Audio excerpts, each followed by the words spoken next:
Приветствую всех, друзья! Я Владимир Козловских. Это канал «Золото, валюта, богатство».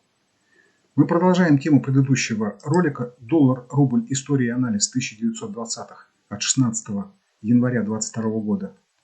Ссылка на экране и под этим видео в его описании. Всю историю с середины 20-х по сегодняшний день, чтобы не утомлять вас длинными роликами, я разбил на три части, то есть на три ролика. 20-е, 50-е, 50-е, 90-е и с 90-х по настоящее время. Они выйдут друг за другом. И в конце недели мы сформируем глобальный прогноз на 5-10 лет по доллару к рублю. И далее вместе с обновлением краткосрочного прогноза по золоту в долларе в начале февраля сформируем краткосрочный прогноз на 3-9 месяцев по доллару к рублю. В этом ролике мы посмотрим историю доллара к рублю с 20-х, то есть со смерти Ленина и до конца 50-х, до смерти Сталина и начала правления Хрущева. Но прежде чем перейти к истории доллара-рубля, я прокомментирую текущую ситуацию по доллару, золоту и фондовому рынку по индексу РТС. Все критерии по возврату из долларовых депозитов в золото, озвученные в роликах «Золото доллар 5. Ультиматум Казахстан золото. Обновление прогноза на 10-15 лет» от 6 января 2022 года и «Доллар-рубль. История и анализ» с 1920 года, часть первая, от 16 января, это предыдущий ролик, остаются действительными. До конца января в золоте к рублю диапазон 1920-1675 рублей за грамм золота все так же остается зоной разделения, подчеркиваю, среднесрочных сценариев с продолжительностью тенденции не менее нескольких месяцев. В более короткие тенденции мы здесь не лезем. Ссылка на ролик на экране и под этим видео в его описании. Критерии по долгосрочному переходу из рублевых депозитов в доллары из предыдущего ролика также остаются в силе. При озвучивании в прошлом ролике критерия краткосрочного роста доллара в течение ближайших нескольких недель я оговорился при произнесении цифр. Описал этот критерий я правильно. Это был максимум позапрошлой недели. А при произнесении цифр оговорился. Вместо 76 рублей 92 копейки за доллар я сказал 76,20. Описанный критерий на прошлой неделе был реализован. Максимум прошлой недели, позапрошлой неделе 76 рублей 92 копейки пробит вверх на сессии Today на прошлой неделе во вторник. И по сегодняшний день, понедельник, 24 января, вы видите последствия выполнения этого критерия краткосрочного роста доллара к рублю. По моему мнению, в ближайшие несколько недель доллар будет больше склонен к росту. Я полагаю, что доллар за эти несколько недель достигнет области 79,60-80.80. Это прямо под критерием долгосрочного перехода из рублевых депозитов в доллары. В пределах этой зоны или при ее достижении я ожидаю, по крайней мере, приостановки доллара. Но в случае пробоя вверх, прохода через эту зону и пробоя вверх уровней 81.20 и 82 рубля и далее уровни 86, резко вырастет вероятность ухода доллара в ближайшие несколько месяцев в диапазон 95-105. Более конкретную ситуацию нужно будет смотреть по ходу. Оценки временных рамок всех тенденций остались, как было сказано в предыдущем ролике. То есть эти рамки и описание сценариев пока изменению не подлежат. Пересмотр всех этих критериев и оценок, то есть отмену трактовок сформировавшейся картины, в ближайший месяц-два возможен только в случае, если доллар удастся опустить на сессии Today ниже, чем 69,19 рублей, 69 рублей 19 копеек рублей за доллар. Золото к рублю, как было отмечено в коротком комментарии в конце предыдущего ролика «Доллар-рубль. История и анализ 1920 года», реализовала критерий краткосрочного роста в течение как минимум ближайших 2-3 недель. Указанным в прошлом ролике уровень сопротивления 4600 рублей за грамм достигнут уже сегодня. Но наиболее вероятно, что серьезного сопротивления он не окажет. И полагаю, что второй уровень сопротивления 4850 будет достигнут между 1 и 10 февраля. В последние 3 недели было реализовано подряд несколько критериев краткосрочного роста золота к рублю. Поэтому вероятность продолжения роста в ближайшие пару недель очень высокая. Напомню, критерий долгосрочного возврата из рублей в золото, в том смысле, о котором мы говорили в ролике «Возврат в золото. Управление структурой сбережений. Январь 2022 года» от 13 января 2022 года и описывали в конце предыдущего ролика, это пробой вверх уровня 4561 рубль. Ссылка на этот ролик на экране и под этим видео в его описании. Как я говорил в предыдущем ролике, критерий продолжения глобального роста золота к рублю по типу и в масштабах, как мы описывали в глобальном сценарии роста золота к доллару, это пробой вверх уровня 4911 рублей за грамм золота.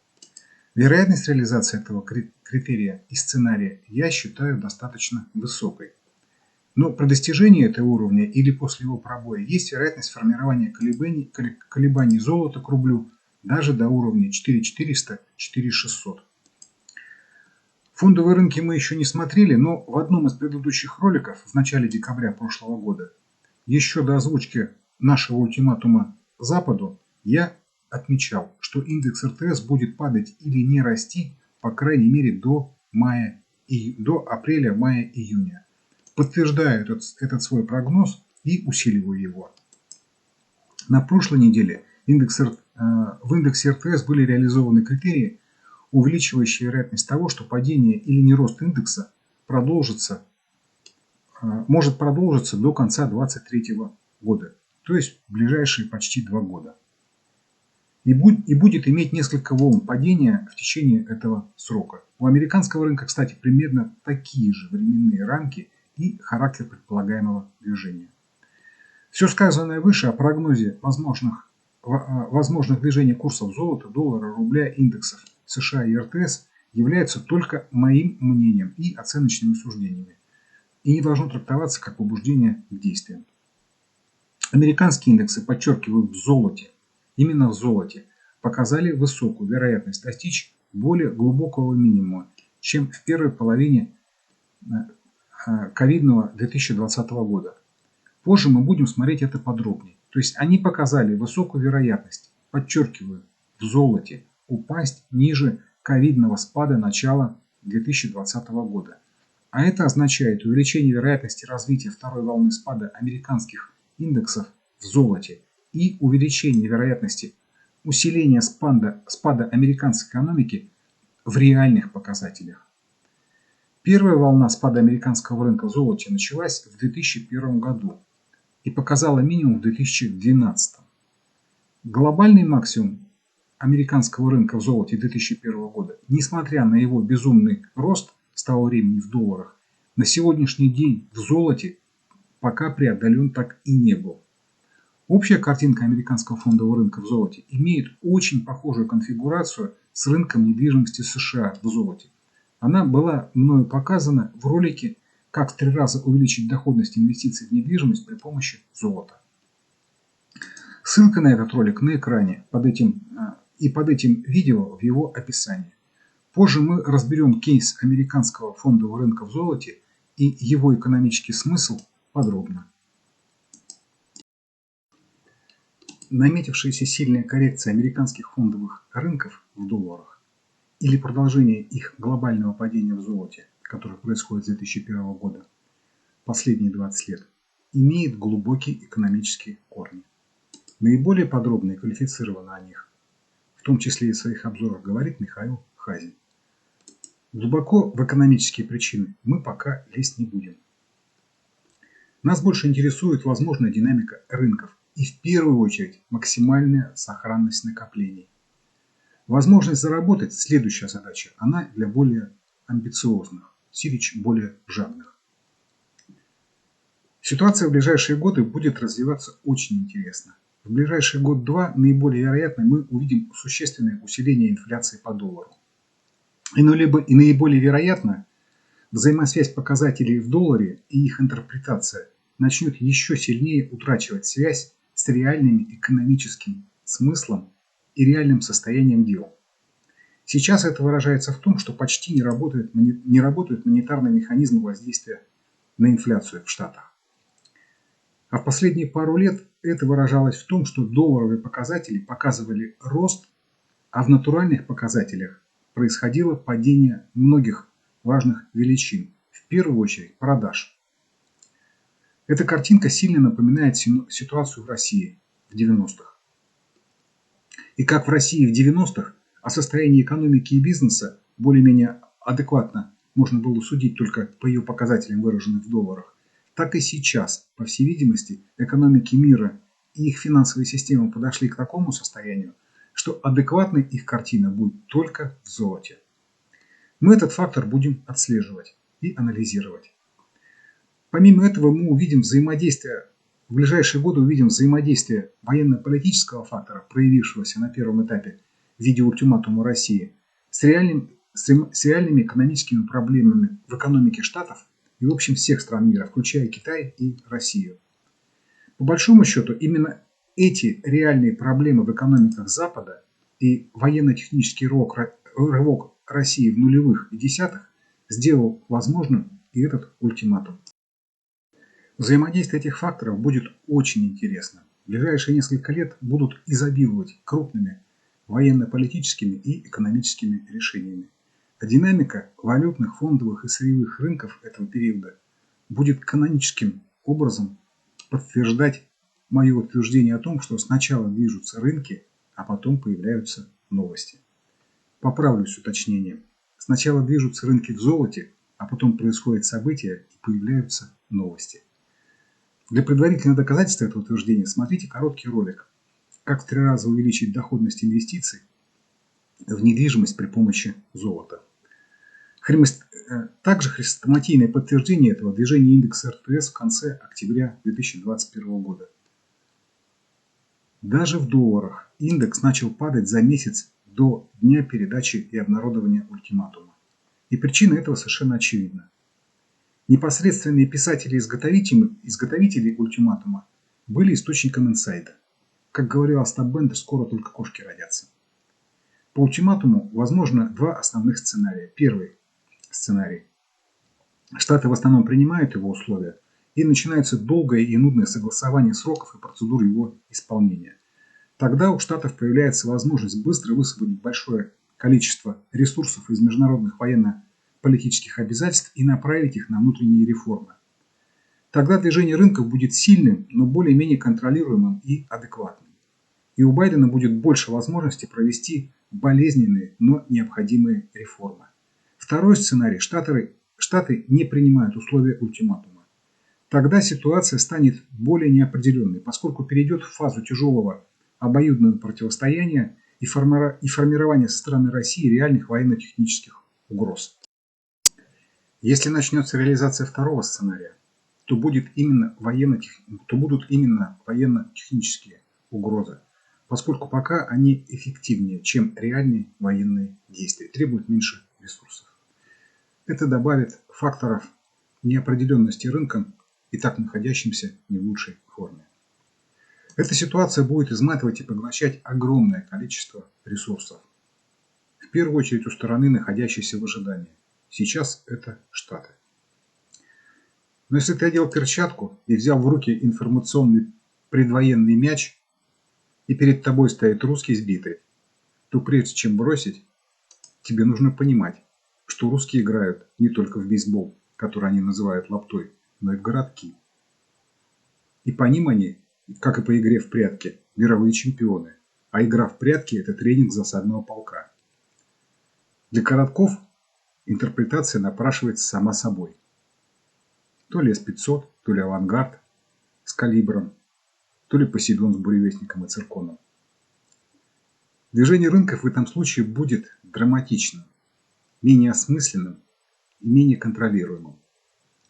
Выбор одного из сценариев нам станет известен на этой неделе. Подчеркиваю, станет известен. Полагаю, что сам выбор произошел еще до нашего ультиматума, до того, как он был предъявлен. И мне более вероятным представляется, что это первый сценарий, то есть принятие штатными условий российских требований. Но это моя гипотеза.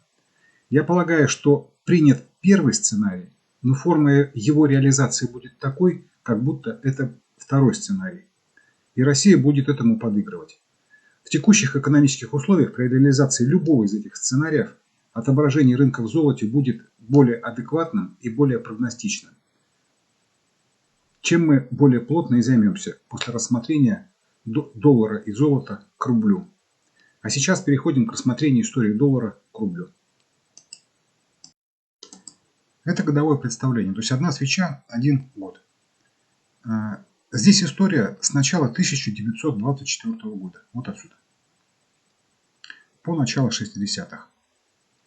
Вот здесь в 1924 году было введение золотого червонца и приравнивание к нему внутренних рублей. Стартовый уровень начала 1924 года 22 рубля за доллар. Вот здесь. На этот курс показывает вот этот вот красный палец. Цифры на графике выглядят немного иначе. Чуть позже я это объясню. Этот курс 2024 года сыграет очень важную роль в конце 80-х. Для чего мы смотрим такую длинную историю? Я хочу, чтобы вы убедились в том, что, как говорит и древние латиняне, de nihilo nihil. Ничего из ничего не бывает. Золото к доллару мы смотрели так же. И вы видели, что этот открытый еще в античности принцип работает. Аналогично и с рублем. Точно так же мы посмотрим и курс золота в рубле. То есть примерно в такой же длительности. Действиями людей движут интересы. Совпадающие интересы объединяют единомышленников. Долгосрочные интересы объединяют этих единомышленников в группы. Реализация долгосрочных интересов требует структур. Управление структурами создает систему. В системе выстраивается иерархия управления. Это долгий и трудоемкий процесс. Именно трудоемкий. Для его реализации тупо нужно много банальных трудодней, в течение которых людей нужно кормить. Сформировавшиеся интересы начинают жить почти самостоятельной жизнью, превращаясь в нечто похожее на идеологию или в проектную документацию, выражаясь в другой терминологии. И далее происходит процесс реализации первоначальных интересов. Я слегка зацепил схему проектной деятельности, чтобы показать, что те события, которые происходят сейчас, не свалились с потолка. Они следствие тех процессов реализации интересов, которые начались задолго до того, как мы начинаем чувствовать какие-то изменения, которые непосредственно нас касаются. Происходящие процессы можно мерить. Можно мерить количеством бумаги, исписанной на совещаниях. Можно считать количество принятых решений. Можно мерить какие-нибудь другие показатели. Один из таких в нашей ситуации – это курс доллара к рублю. Я нарисовал всю эту схему для того, чтобы проиллюстрировать, что глобальные движения, например, валют, являются следствием реализации давно начавшихся процессов. Причем никогда не получается в точности то, что запланировано. Потому что любой план всегда взаимодействует с еще несколькими такими же. И с тем, чем управлять не может, с внешней средой. Даже поговорка такая есть. Человек предполагает, а Бог располагает. Теперь возвращаемся к графику доллара к рублю. Он построен на основе архивных данных Госбанка СССР и впоследствии в 90-х сшит с данными ЦБ РФ. Это вот там вот, правее, здесь не видно. На основе чего он сшит? На основе того, что рубль существовал непрерывно, и ЦБ РФ был преемником Госбанка СССР. А рубли СССР обменивались на рубли РФ 1:1, если не лезть в нюансы и не пытаться трактовать Павловскую реформу начала 90-х. Как относиться к курсам Госбанка СССР? Эти курсы были реальными обменными курсами для подавляющего объема экономических операций. Может быть, не всегда эти курсы соответствовали взглядам той или иной теории, но это были реальные курсы, по которым совершался огромный объем экспортно-импортных операций на десятки миллиардов долларов. Осуществлялись международные займы и велись расчеты по ним. Исходя из товарных курсов по некоторым группам, например, по промышленным товарам или энергетике, рубль должен был стоить на десятки процентов или в разы дороже. По некоторым, например, по товарам народного потребления на десятки процентов или в разы дешевле. Но порядок цифр Госбанка СССР отражал то, по какому курсу шла львиная доля экспортно-импортных операций. Свободного обращения доллара в СССР не было, вплоть до начала 90-х. Но точно так же в США операции и владение золотом для физических лиц с середины 30-х по начало 70-х годов прошлого века было уголовным преступлением. Метаморфозы товарных курсов можно продолжить и сегодня. Например, прямо сейчас электричество и отопление в Европе дороже, чем в России в 10 раз. И что это означает, что курс евро завышен к рублю в 10 раз? Ну, может быть. На этом фоне точность трактовки советского курса в несколько десятков процентов для наших сугубо прагматичных целей несущественна.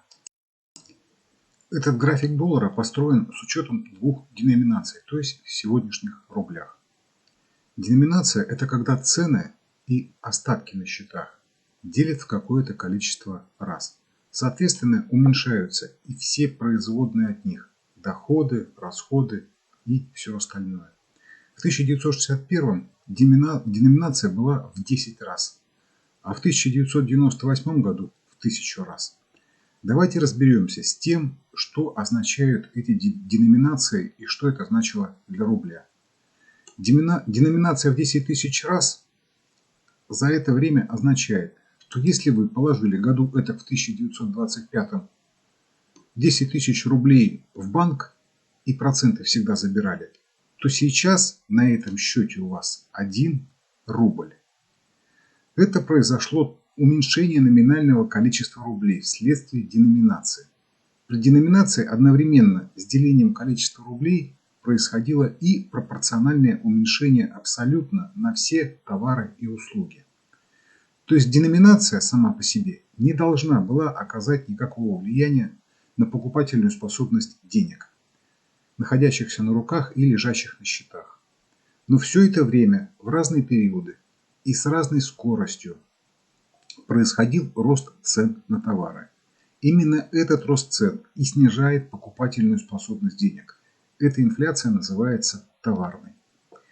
Если в каких-то других деньгах рост цен на товары происходил за это время с меньшей скоростью, то валюта, в которой цены на товары росли быстрее, упадет в цене к той валюте, в которой цены росли меньше. В идеале ее курс упадет в другой валюте ровно во столько раз, во сколько цены на товары в ней росли быстрее, чем в другой валюте. Например, если в одной валюте цены выросли в 100 раз, а в другой валюте цены выросли всего в 10 раз, и есть абсолютно свободный и беспошлинный обмен товарами и валютами между этими валютными зонами, то в идеале первая валюта, в которой цены росли быстрее, упадет ко второй в 10 раз.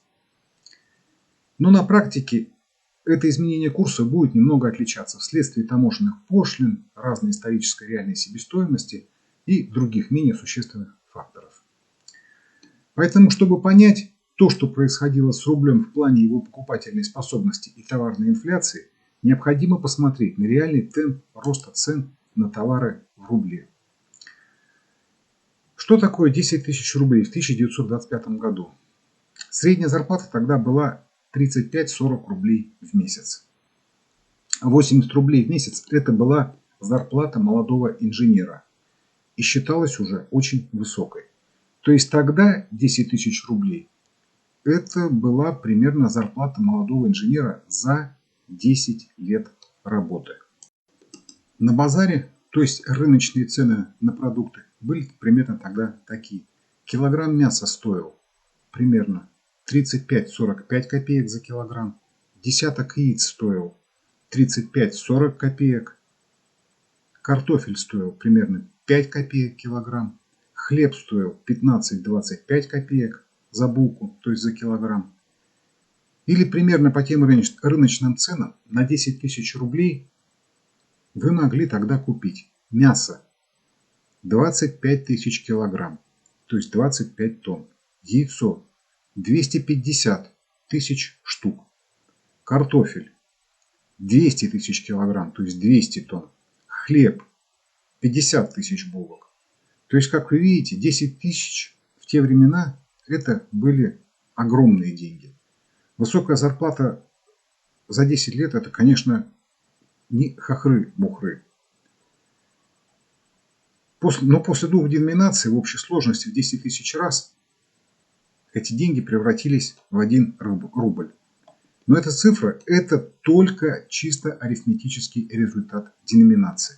Деноминация делит на одинаковый множитель не только остатки на счетах и убирает нули из купюр, но и делит цены на совершенно тот же множитель.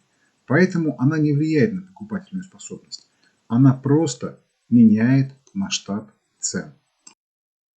Поэтому, чтобы определить то, как упала покупательная способность именно этого 1 рубля, в который у нас превратились 10 тысяч рублей 2025 года за это время, нужно посчитать, какое количество товаров, которые я сейчас перечислял, можно сейчас купить на тот рубль, который у нас остался на счете.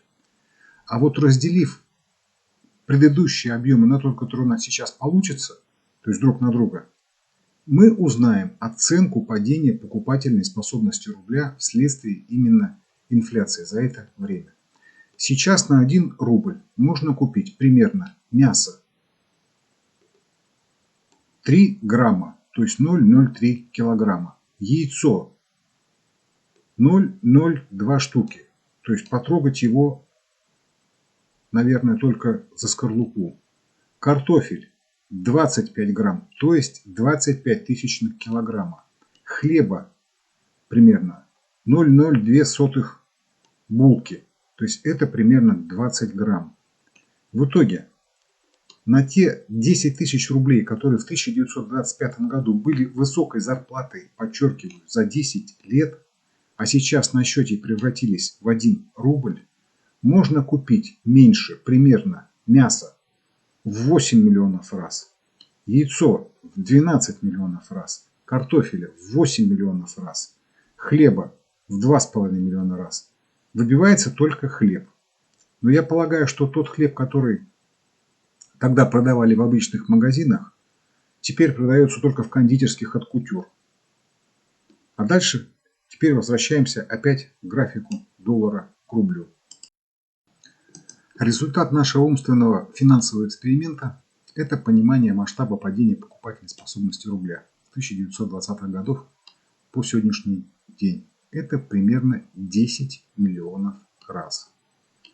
Также обесценились и накопления, которые в нем находились. Это результат только инфляции рубля за эти 100 лет. Деноминация здесь ни при чем. Она всего лишь прикрывает и маскирует этот факт инфляции. Мы считали только по продовольствию. По другим товарам порядок цифр будет примерно похожий. Миллионы раз. Эту цифру 10 миллионов раз мы запомним. Мы ее потом будем сопоставлять с другими цифрами. Почему еще получилась такая безумная цифра? Дело в том, что инфляция считается год к предыдущему году, а это получается сложный процент. Поэтому если, например, 20 лет была инфляция по 5% в год, то общий рост цен будет не 100%, а больше, чем в 2,6 раза. Это потому, что нужно считать по сложной ставке. И чем выше годовая инфляция, и длиннее период, тем больше будет расхождение из-за сложного процента. Инфляцию часто неправильно оценивают, сравнивая то, сколько можно было купить чего-нибудь на зарплату в прошлом и, например, сейчас. На самом деле это стоимость труда в месяц в натуральных показателях. Она колеблется, но в долгосрочном плане постепенно, но очень-очень медленно растет. А вот в той единице, в которой этот труд оплачивается, то есть выдается эта зарплата, и которую используют при расчетах, то есть в деньгах, зарплата растет быстрее. И инфляция – это обесценивание именно этой единицы.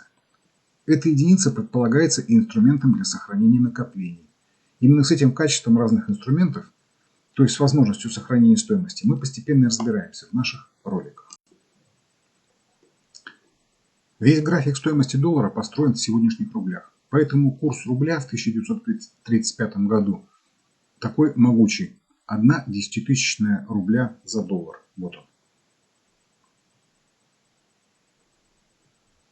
То есть это 1/100 копейки за доллар с сегодняшними деньгами. Поэтому, чтобы получить абсолютное номинальное значение в тех рублях, которые были тогда, необходимо умножить значение курса на графике на 10 тысяч.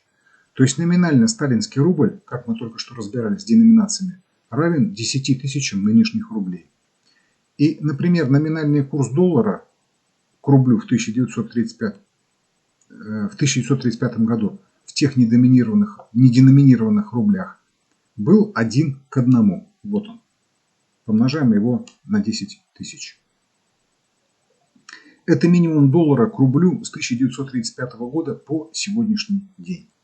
Чтобы получить номинальный курс доллара в период с 1961 года, вот отсюда, по 1998 в тех хрущевско-брежневских рублях, необходимо умножать курс на графике на 1000. То есть на деноминацию рубля в 1998 году.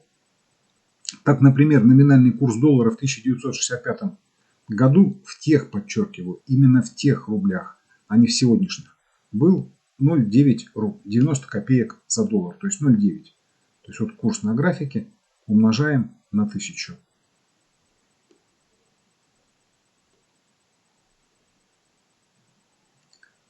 Деноминация – это что-то вроде уничтожения улик. Но управляли экономикой, наделали ошибок, которые привели к девальвации национальной валюты. Потом раз, нуликов у цен и купюр отрезали, и вроде бы все нормально. Но на самом деле нет. Деноминация экономически ничего не меняет. Она просто затушевывает психологический масштаб последствий и припудривает мозги. Но сбережения они психологию не понимают, и своих мозгов у них нету. Они просто уничтожаются инфляцией, если находятся в некачественных деньгах. Экономический смысл этого графика, построенного с учетом двух деноминаций, простой. Он отражает курс стоимости доллара с 1924 года в сегодняшних дважды деноминированных рублях. Сделано это для удобства, чтобы мы могли на одном графике видеть адекватную непрерывную динамику доллара к рублю с тех времен по сегодняшний день. Масштаб товарной инфляции по рублю мы только что оценивали и получили ее около 10 миллионов раз. А чтобы ощутить масштаб реальной девальвации рубля к доллару, то есть не товарную инфляцию, а девальвацию к доллару с начала 30-х годов прошлого века, можно сегодняшний курс, то есть порядка 70 рублей за доллар, умножить на две деноминации, то есть на 10 тысяч. Если это сделать, то сегодняшний курс будет примерно 700 тысяч рублей за доллар с копейками, но старых неденоминированных рублей. Давайте посмотрим, что это значит. Если у вас в 1935 году, вот здесь, было 700 тысяч рублей, а по курсу того времени это было около 700 тысяч долларов. Вот здесь курс у нас 1 доллар, 1 рубль. То есть вы типа почти Остап Бендер.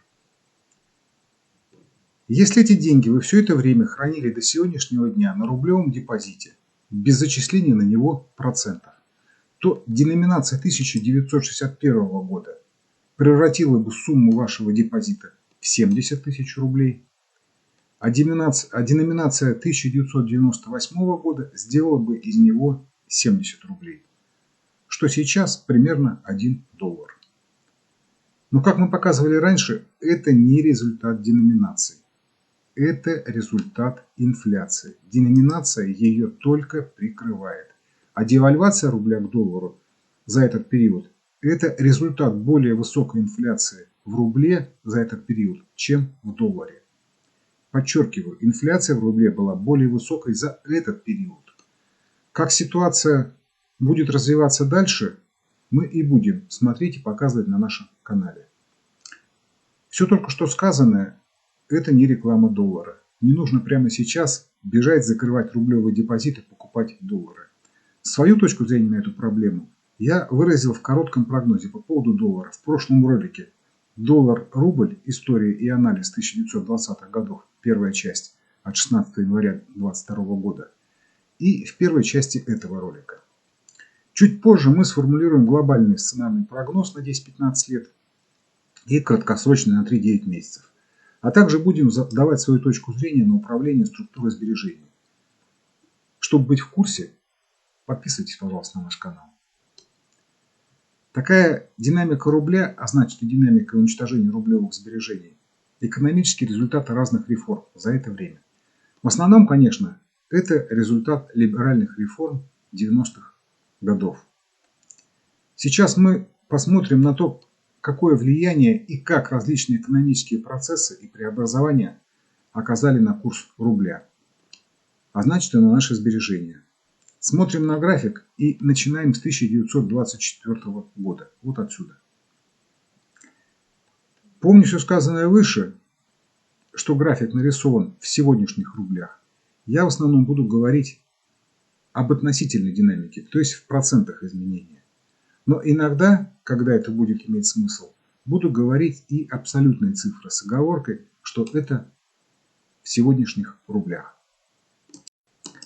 В начале 1924 года, на момент фактически введения золотого обеспечения рубля, то есть золотого червонца, доллар стоил 22 копейки сегодняшнего рубля. Вот здесь он был.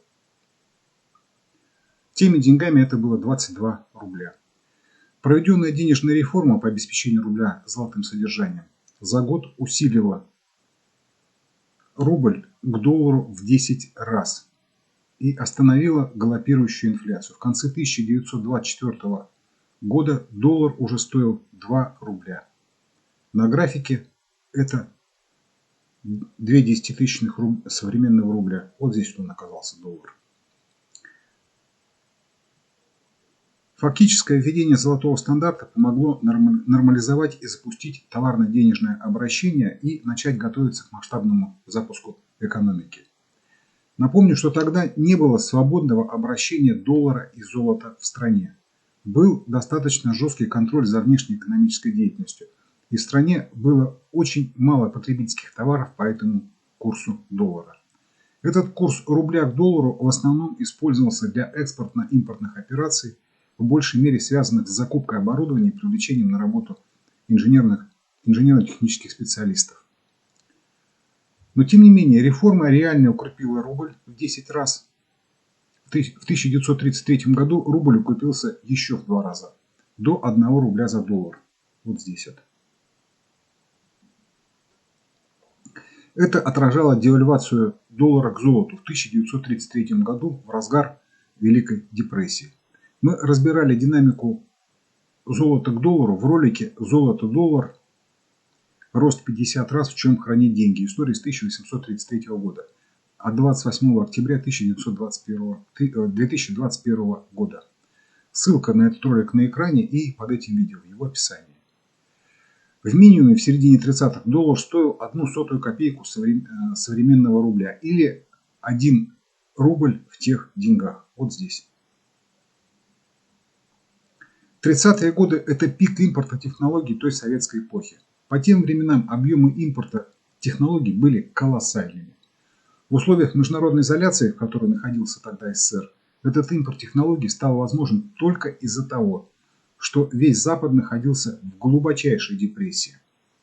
Более подробно мы к этому вернемся позже, когда будем смотреть ВВП и индексы.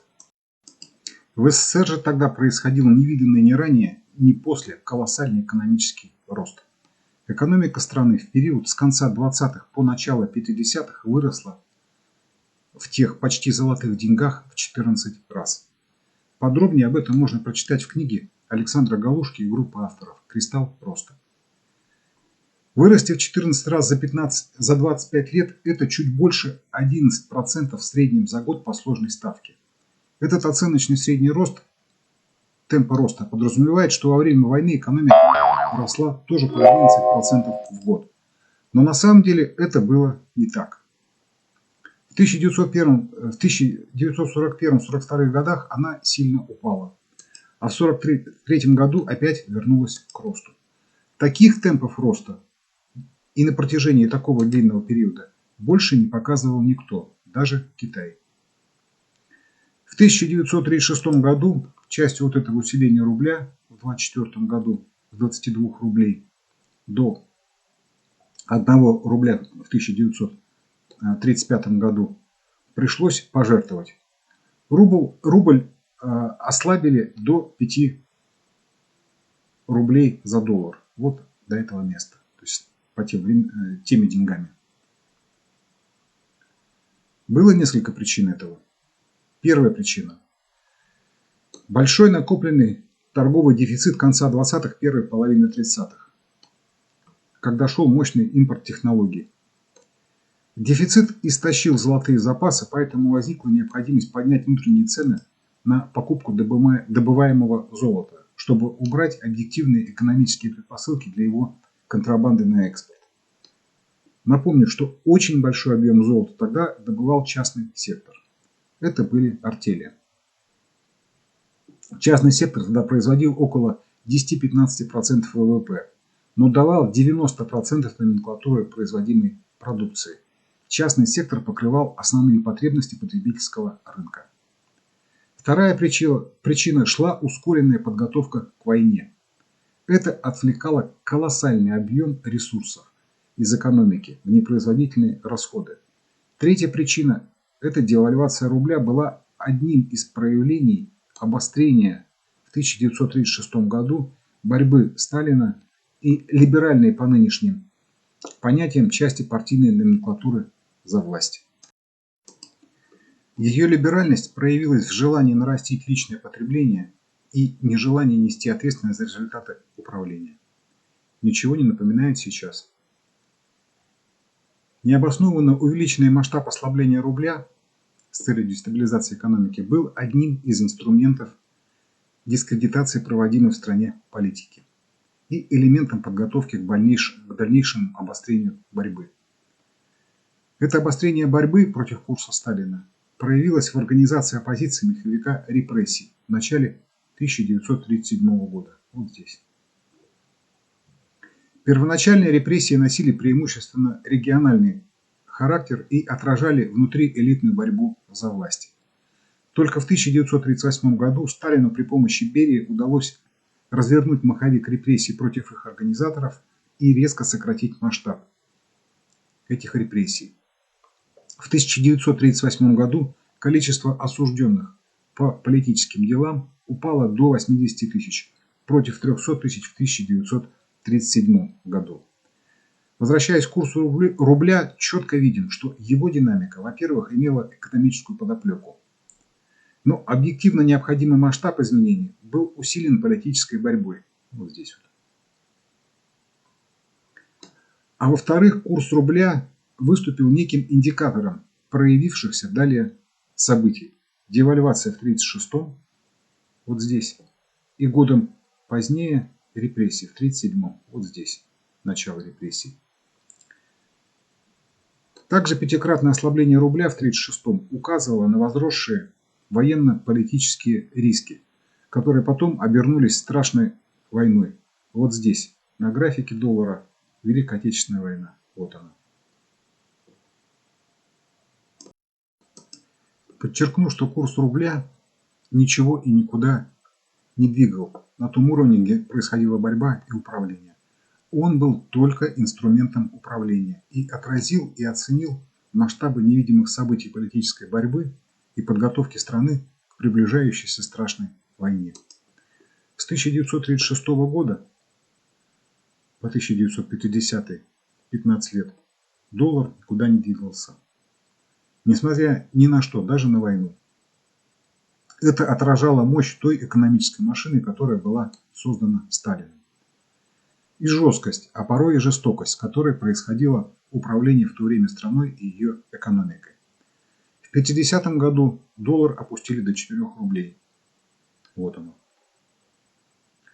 Рубль укрепился к доллару на 20%. Укрепление рубля отразило, во-первых, снижение цен на потребительские товары, произошедшее в стране.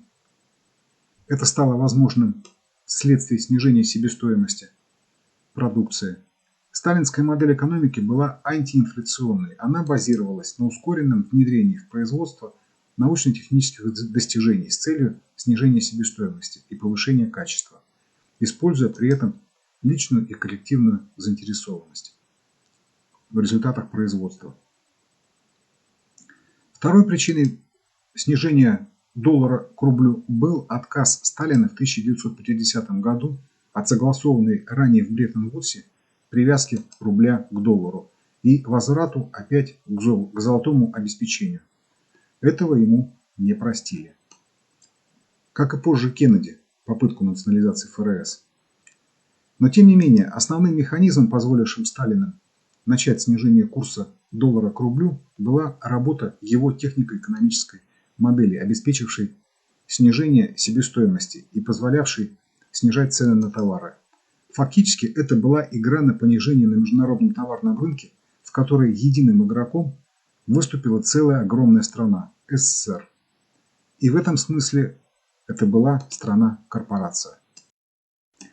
Именно эта сталинская технико-экономическая модель была впоследствии реализована Китаем в период с 1980-х по 2000-е годы и реализуется сейчас. Это мнение самих китайцев.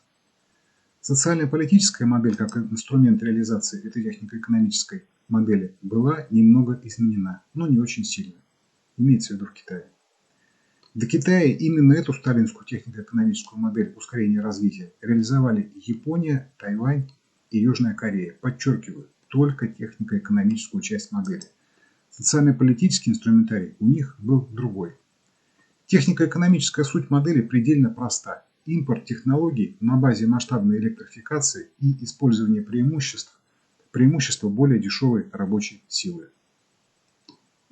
Эта модель имеет принципиальные физико-экономические ограничения пределов роста, с которыми уже столкнулись Япония, Тайвань и Южная Корея.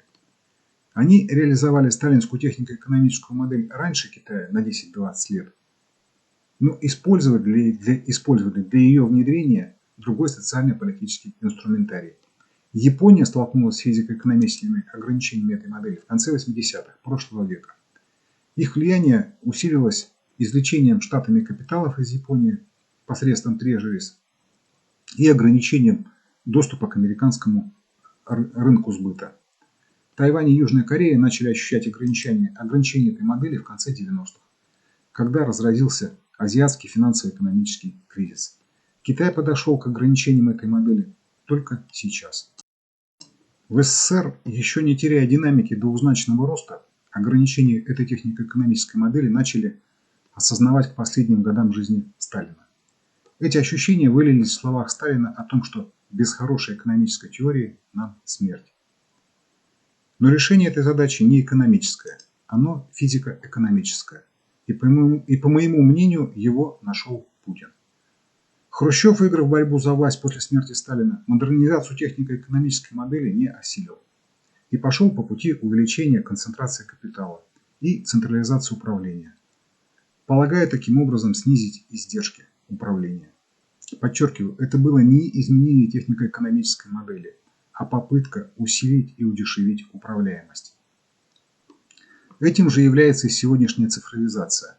Это попытка автоматизации старых алгоритмов управления, исчерпавшей пределы своего роста технико-экономической модели. Буквально сразу после смерти Сталина Хрущев, централизуя управление и концентрируя капитал, начал громить частный сектор. Через налоги была уничтожена система личных подсобных хозяйств, работавшая как гармоничный элемент крупных индустриальных коллективных хозяйств. Она производила до 60-70% потребительской сельхозпродукции. Колхозы начали превращаться из коллективной частной инициативы в придатки централизованного директивного государственного диктата в планировании. Началось огосударствление на конфискационной основе промышленных артелей, которые создавали до 90% потребительской продукции. Артели в сталинской модели были встроены в государственную систему разработки и внедрения технологических разработок в гражданское производство. Они, имея в своей основе мощный инструмент мотивации эффективности производства, который является частная заинтересованность, являлись проводником технологических разработок в гражданский сектор и играли роль очень важного механизма обратной связи между потребителями и сектором разработки. Эта обратная связь была выстроена на трансформации части мотивационных механизмов артелей, как производителей, в сектор разработки технологий. А сектор разработки гражданских технологий был механизмом трансферта технологических разработок из военной сферы в гражданскую.